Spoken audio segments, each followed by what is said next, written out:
Soccer carnival വേദിയിൽ ഫുഡും ഫുട്ബോളും നിറഞ്ഞ ആവേശം. ഇസ്രായേൽ സോമാലി ലാൻഡ് നീക്കം, ഒമാൻ ഉൾപ്പെടെ 15 രാജ്യങ്ങളുടെ ശക്തമായ പ്രതിഷേധം. ഇന്ത്യൻ സോഷ്യൽ ക്ലബ് കേരള വിഭാഗം വിഷു, ഈസ്റ്റർ, ഈദ് ആഘോഷം. ഒമാനിൽ നിന്നുള്ള പ്രധാന വാർത്തകളുമായി ഗൾഫ് അപ്ഡേറ്റ്സ് ഒമാൻ തുടങ്ങുന്നു. എല്ലാ പ്രേക്ഷകർക്കും സ്വാഗതം. Gulf updates Oman brought to you by Shahi Foods and Spices, powered by Purushottam Kanji Exchange. മസ്കത്തിൽ നടന്ന സോക്കർ കാർണിവൽ സീസൺ 3 ഉദ്ഘാടന വേദിയിൽ ഫുഡും ഫുട്ബോളും ചേർന്ന സരസ സംഭാഷണങ്ങളായിരുന്നു ശ്രദ്ധാകേന്ദ്രം.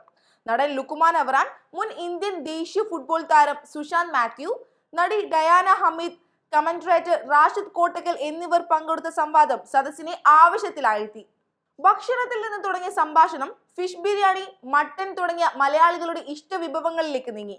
മട്ടനില്ലാതെ കളിയില്ലെന്ന ലുക്കുമാന്റെ രസകരമായ പ്രതികരണവും പൊറോട്ടയും ബീഫും മലയാളികളുടെ സ്ഥിര കോമ്പിനേഷൻ ആണെന്ന അഭിപ്രായവും സദസ്സിൽ കയ്യടി നേടി.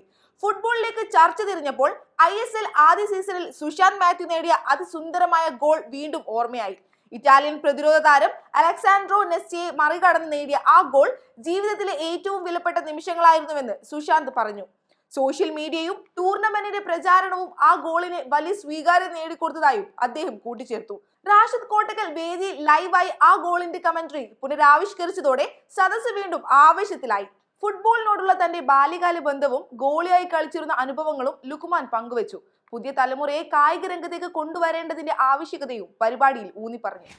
സോമാലി ലാൻഡ് മേഖലയിലേക്ക് നയതന്ത്ര പ്രതിനിധിയെ നിയമിക്കുമെന്ന ഇസ്രായേൽ പ്രഖ്യാപനത്തെ ഒമാൻ ഉൾപ്പെടെ 15 രാജ്യങ്ങൾ ശക്തമായി അപലപിച്ചു.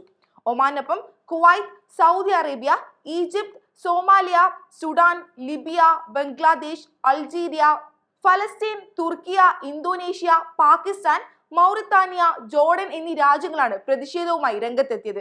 ഈ നീക്കം സോമാലിയയിലൂടെ പരമാധികാരത്തെയും ദേശീയ ഐക്യത്തെയും ലംഘിക്കുന്നതാണെന്ന് വിദേശകാര്യ മന്ത്രിമാർ സംയുക്തമായി പ്രസ്താവിച്ചു. രാജ്യങ്ങളുടെ ഐക്യത്തെ ദുർബലപ്പെടുത്തുന്ന ഇത്തരം ഏകപക്ഷീയ നടപടികൾ അംഗീകരിക്കാനാകില്ലെന്നും അവർ വ്യക്തമാക്കി.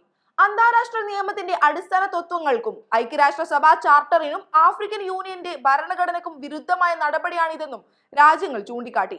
ഈ നീക്കം ആഫ്രിക്കൻ മേഖലയിലെ ഭരണസ്ഥിതിയെ ബാധിക്കുകയും പ്രാദേശിക സമാധാനത്തിനും സുരക്ഷയ്ക്കും ഭീഷണിയാകുകയും ചെയ്യുമെന്ന് അവർ മുന്നറിയിപ്പ് നൽകി. ഇന്ത്യൻ സോഷ്യൽ ക്ലബ് കേരള വിഭാഗം ഈ വർഷത്തെ വിഷു, ഈസ്റ്റർ, ഈദ് ആഘോഷം ഡാർസൈറ്റിലെ JMD ഹാളിൽ സംഘടിപ്പിച്ചു.